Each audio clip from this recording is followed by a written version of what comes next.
Middle east में Iran की जंग की आग अभी ठंडी भी नहीं हुई थी कि रूस और भारत के बीच एक ऐसी डील पर मुहर लग गई है जिसने अमेरिका से लेकर चीन तक खलबली मचा दी है। आप सोच रहे होंगे कि क्या भारत ने कोई नया परमाणु बम बना लिया है या फिर कोई ऐसी मिसाइल जो महाद्वीपों को पार कर जाए। नहीं, बात उससे भी ज्यादा गंभीर और चौंकाने वाली है। भारत ने रूस के साथ मिलकर एक ऐसा दांव खेला है जो सीधे तौर पर चीन और पाकिस्तान के उन मंसूबों पर पानी फेर देगा जिसे वो सालों से पाल रहे थे। और सबसे खास बात यह है कि भारत ने यह धमाका उस वक्त किया है जब ईरान युद्ध अपने पीक पर है। कुछ भी हो सकता है। इसी जंग के माहौल के बीच भारत और रूस ने हाथ मिला लिया है उस महायोद्धा पर जो चीन पाकिस्तान के हमलों को पूरी तरह से कर देगा नाकाम। क्या आपको पता है कि रूस का वो कौन सा पुराना योद्धा है जो अब नए अवतार में भारतीय सरहदों की रखवाली करने आ रहा है? और सबसे बड़ा सवाल ये कि आखिर दुनिया के सबसे घातक एयर डिफेंस सिस्टम S-400 के होते हुए भी भारत को इस नए हथियार की जरूरत क्यों पड़ी? आज के इस दौर में जहां युद्ध के मैदान का नक्शा पूरी तरह बदल चुका है, भारत ने एक बेहद ही सटीक और समझदारी भरा फैसला लिया है। भारत ने रूस के साथ Tunguska air defence missile system के सबसे एडवांस और अपग्रेडेड वर्जन के लिए करीब 445 करोड़ रुपए का करार किया है।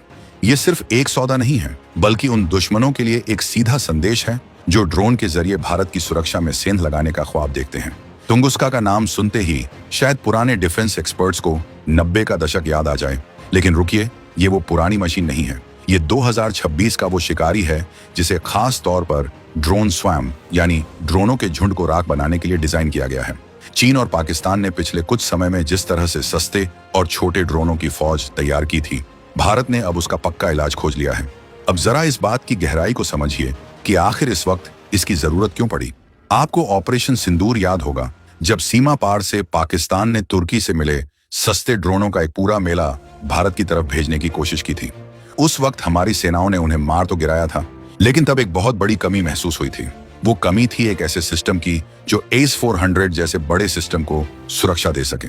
अब आप कहेंगे कि S-400 तो खुद में एक अभेद्य किला है, तो उसे सुरक्षा की क्या जरूरत? यहीं पर सारा खेल छुपा है। S-400 बना है बड़ी मिसाइलों, फाइटर जेट्स और भारी बम वर्षक विमानों को सैकड़ों किलोमीटर दूर ही ढेर करने के लिए। अब सोचिए, अगर दुश्मन एक साथ 50 या 100 छोटे और सस्ते ड्रोन भेज दे, तो क्या S-400 की करोड़ों की मिसाइलें उन पर बर्बाद करना अक्लमंदी होगी? बिल्कुल नहीं। यही वो जगह है जहां रूस का बाहुबली तुंगुस्का अपनी एंट्री मारता है। तुंगुस्का को आप S-400 का पर्सनल बॉडीगार्ड कह सकते हैं। इसका काम है उन छोटे खतरों को चुन चुन कर मारना जो S-400 की नजरों से बचकर करीब आने की कोशिश करते हैं। ये एक ऐसी ढाल है जो ड्रोन, हेलीकॉप्टर और क्रूज मिसाइलों के लिए काल बनकर आई है। भारतीय रक्षा मंत्रालय ने जो 445 करोड़ रुपए का नया एग्रीमेंट साइन किया है, वो सीधे तौर पर हमारी आर्मी की ताकत को कई गुना बढ़ा देगा। रूस के इस सिस्टम में वो काबिलियत है कि ये चलते फिरते, भागते दौड़ते हुए भी आसमान से आग बरसा सकता है। इसके ऊपर लगी 2 शक्तिशाली 30 मिलीमीटर की तोपें जब चलती हैं, तो आसमान में परिंदा भी पर नहीं मार सकता। तकनीकी भाषा में कहें तो ये एक हाइब्रिड सिस्टम है। इसमें मिसाइल भी है और तोप भी। यानी अगर दुश्मन दूर है तो मिसाइल काम करेगी, और अगर वो नजदीक आ गया तो तोपें उसका कचरा बना देंगी। इसकी तोपें 1 मिनट में करीब 5000 राउंड फायर करने की ताकत रखती हैं। जरा कल्पना कीजिए, 1 मिनट में 5000 गोले। दुश्मन का ड्रोन झुंड तो क्या, उसके टुकड़े भी ढूंढने से नहीं मिलेंगे। ये सिस्टम रेडियो कमांड से गाइड होता है, जिसका मतलब है कि इसकी सटीकता इतनी जबरदस्त है कि ये 8 से 10 किलोमीटर दूर और 3500 मीटर की ऊंचाई पर उड़ रहे किसी भी टारगेट को पलक झपकते ही धुआं धुआं कर सकता है। चीन और पाकिस्तान के माथे पर पसीना आने की एक बड़ी वजह इसका 360 डिग्री रडार भी है। ये रडार 18 किलोमीटर की दूरी से ही खतरे को सूंघ लेता है। चीन अक्सर अपनी चालाकी दिखाते हुए कम ऊंचाई पर उड़ने वाले ड्रोनों का इस्तेमाल करता है ताकि वो रडार की पकड़ में ना आए, लेकिन तुंगुस्का का डिजिटल फायर कंट्रोल सिस्टम और ट्रैकिंग रडार ऐसी किसी भी चालाकी को कामयाब नहीं होने देगा। भारत ने अपनी इस रणनीति से ये साफ कर दिया है कि अब वो सिर्फ बड़े हमलों का इंतजार नहीं करेगा, बल्कि दुश्मन की हर छोटी से छोटी हिमाकत का जवाब पत्थर से नहीं, बल्कि तुंगुस्का की आग से देगा। ये डील ऐसे समय में हुई है जब पूरी दुनिया 2 गुटों में बंटी नजर आ रही है। एक तरफ यूक्रेन और रूस का तनाव है, दूसरी तरफ ईरान के ऊपर मंडराते बादल हैं। ऐसे माहौल में भारत का रूस के पास जाना और इस लेवल की डिफेंस डील करना ये दिखाता है कि भारत अपनी सुरक्षा जरूरतों के लिए किसी के दबाव में आने वाला नहीं है। पश्चिमी देशों ने बहुत कोशिश की कि भारत रूस से दूरी बना ले, लेकिन 2026 का ये नया भारत अपने हितों को सबसे ऊपर रखता है। रूस के साथ हमारे रिश्ते सिर्फ खरीदार और विक्रेता के नहीं हैं, बल्कि ये एक गहरी रणनीतिक साझेदारी है। तुंगुस्का का भारत आना इस बात का सबूत है कि रूस आज भी भारत को अपना सबसे भरोसेमंद साथी मानता है। पाकिस्तान के लिए ये खबर किसी सदमे से कम नहीं है। पाकिस्तान ने हाल के वर्षों में चीन के साथ मिलकर अपनी ड्रोन वॉरफेयर क्षमता बढ़ाने पर बहुत पैसा खर्च किया है। उनका प्लान यह था कि वो भारत के महंगे एयर डिफेंस सिस्टम को सस्ते ड्रोनों में उलझा देंगे और फिर बड़ा हमला करेंगे। लेकिन तुंगुस्का ने उनके इस पूरे प्लान पर झाड़ फेर दिया है। अब उनके ड्रोनों का सामना एक ऐसे शिकारी से होगा जिसका काम ही यही है कि वो सस्ते मलबे को आसमान में ही खत्म कर दें। ये सिस्टम पूरी तरह से मोबाइल है, यानी इसे ट्रक पर लाद कर कहीं भी कभी भी ले जाया जा सकता है। चाहे लद्दाख की पहाड़ियां हों या राजस्थान का रेगिस्तान, तुंगुस्का हर जगह तैनात होकर दुश्मन की धज्जियां उड़ाने के लिए तैयार है। भारत की यह नई घेराबंदी चीन को भी चुभ रही है। चीन ने LAC पर अपनी तरफ कई छोटे एयरबेस और ड्रोन सेंटर बनाए हैं। उन्हें लगता था कि वो अपनी ड्रोन स्वार्म टेक्नोलॉजी से भारत पर बढ़त बना लेंगे, लेकिन भारतीय सेना ने तुंगुस्का को अपने बेड़े में शामिल कर ये बता दिया है कि हमारे पास हर मर्ज की दवा है। तुंगुस्का के आने से भारत की मल्टी लेयर एयर डिफेंस यानी हवाई सुरक्षा की कई परतें अब पूरी तरह से लॉक हो गई हैं। सबसे ऊपर S-400 है जो लंबी दूरी के खतरों को देखेगा।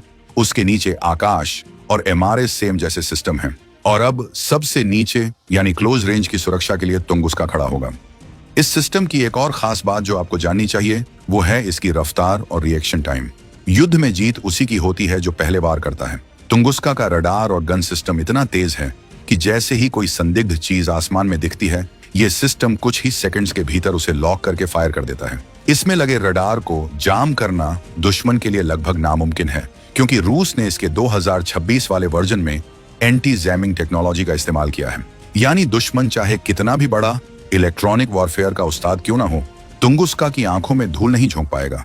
रक्षा विशेषज्ञों का मानना है कि 445 करोड़ का ये निवेश भारत के अरबों खरबों के सैन्य साजो सामान की सुरक्षा की गारंटी है। जरा सोचिए, अगर हमारा एक S-400 सिस्टम सुरक्षित है तो हमारी पूरी सीमा सुरक्षित है, और उस S-400 को सुरक्षित रखने का जिम्मा अब तुंगुस्का के मजबूत कंधों पर है। ये एक तरह से लो कॉस्ट किलर है जो दुश्मन के लो कॉस्ट अटैक को बेअसर कर देगा। भारतीय सेना के जवान इस नए बाहुबली को पाकर काफी उत्साहित हैं, क्योंकि ये सिस्टम चलाने में जितना आसान है, मार करने में उतना ही घातक। अक्सर लोग पूछते हैं कि क्या पुराने हथियारों को अपडेट करना सही है। इसका जवाब तुंगुस्का की परफॉर्मेंस में छिपा है। रूस ने इसके पुराने ढांचे को तो वही रखा है, लेकिन इसके अंदर का दिमाग यानी इसका सॉफ्टवेयर और इलेक्ट्रॉनिक्स पूरी तरह से 21वीं सदी के हिसाब से बदल दिया है। यह अब पहले से कहीं ज्यादा स्मार्ट और बेरहम हो चुका है। भारत की भौगोलिक स्थिति ऐसी है कि यहाँ हमें पहाड़ों से लेकर तटीय इलाकों तक सुरक्षा चाहिए होती है। तुंगुस्का की वर्सटैलिटी इसे हर मौसम और हर इलाके का राजा बनाती है। चीन और पाकिस्तान के लिए अब अपनी रणनीति को दोबारा से सोचने का वक्त आ गया है। उनकी ड्रोन डिप्लोमेसी अब भारत के सामने फेल होती दिख रही है। भारत ने न सिर्फ रूस से ये मिसाइलें खरीदी हैं, बल्कि इसके साथ ही भारत में इनके रख रखाव और भविष्य में अपग्रेड करने की तकनीक पर भी बात चल रही है। ये आत्मनिर्भर भारत की दिशा में भी एक बड़ा कदम है, क्योंकि जब हम ऐसे घातक सिस्टम्स को समझना और ऑपरेट करना सीख जाते हैं तो हम अपनी खुद की स्वदेशी तकनीक को भी बेहतर बना सकते हैं। इस पूरी डील के पीछे एक और बड़ी कूटनीति छिपी है। भारत ने दुनिया को दिखा दिया है कि जब बात देश की सुरक्षा की हो तो हम किसी भी खेमेबाजी से ऊपर उठकर फैसले लेते हैं। एक तरफ हम अमेरिका के साथ प्रीडेटर ड्रोन की डील करते हैं, तो दूसरी तरफ रूस से तुंगुस्का और S-400 लेते हैं। भारतीय वायुसेना और थल सेना के बीच का तालमेल भी इस सिस्टम के आने से और बेहतर होगा। जब थल सेना के पास अपनी खुद की इतनी मजबूत हवाई सुरक्षा होगी, तो वायुसेना के फाइटर जेट्स को छोटे खतरों की चिंता छोड़कर बड़े ऑपरेशंस पर ध्यान केंद्रित करने की आजादी मिलेगी। ये एक तरह का फोर्स मल्टीप्लायर है जो पूरी सेना की कार्य क्षमता को बढ़ा देता है। 2026 के इस दौर में जहां युद्ध पलक झपकते ही शुरू और खत्म हो सकते हैं, तुंगुस्का जैसी मशीनों का होना किसी वरदान से कम नहीं है।